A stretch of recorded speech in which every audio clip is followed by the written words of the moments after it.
for today's episode, let's focus on one of those roles you may not actually think about, and one that I think I really excel at as a real estate agent. It's not the project manager that gets you from house A to house B, or the negotiator, though I'm very good at both of those. I really feel like I can often excel as a mediator. And not a mediator between you and the person that you might be buying or selling from, but a mediator for you and your significant other. Or even if not a mediator, a reality check if you're someone that's purchasing solo. So let's hop into this. And it is one of the things that is a reason to reach out and bring me along. Offer me a glass of wine. This is water, but I do work for wine. And let's sit and chat a little bit about what's bouncing around in your house when it comes to considering your options in real estate. Often I say that I'm the mediator, and mostly because those of you who have worked with me know I am not afraid to say some of the uncomfortable things or let the room grow a little silent during those initial conversations in which we're talking about what's working and what's not working with your current living situation, and making sure everyone's voice is heard.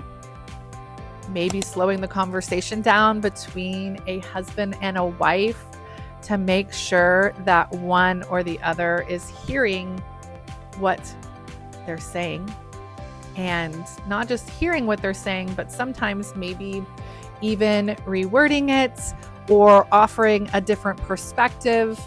And a good example I will give you is oftentimes there will be a relationship in which maybe you have a creative person and an engineer. And if any of you have ever been on one side of that equation, you think differently.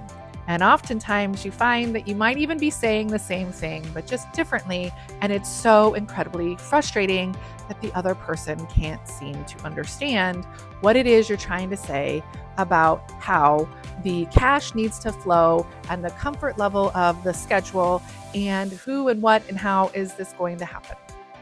So many very big conversations happen when it comes to considering and emotionally dealing with a move or a sale.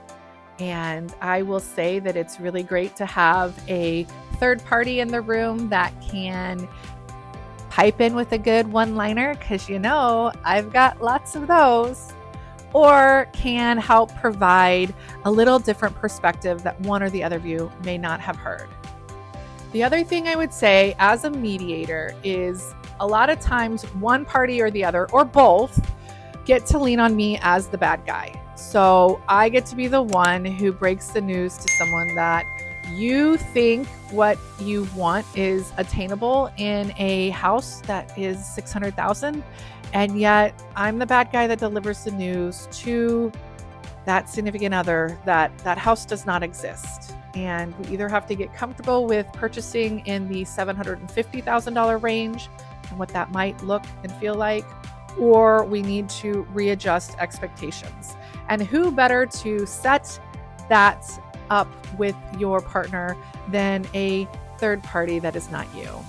Welcome me, the real estate agent. The other thing I would say is there's also times when not only do I have to readjust expectations, but I also get to come in and have to be the reality check of, guys, this may not be the one for you.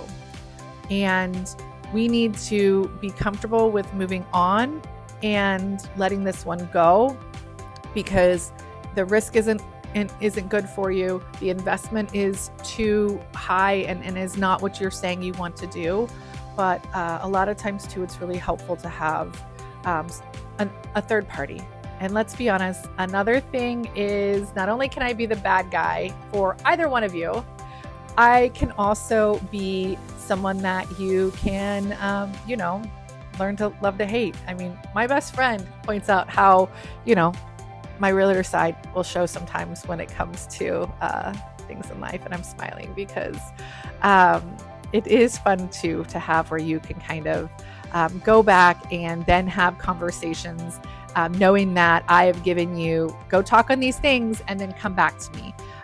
And gives it the ability for you guys to kind of team up together and make a decision together instead of a decision against each other and one winner or one loser.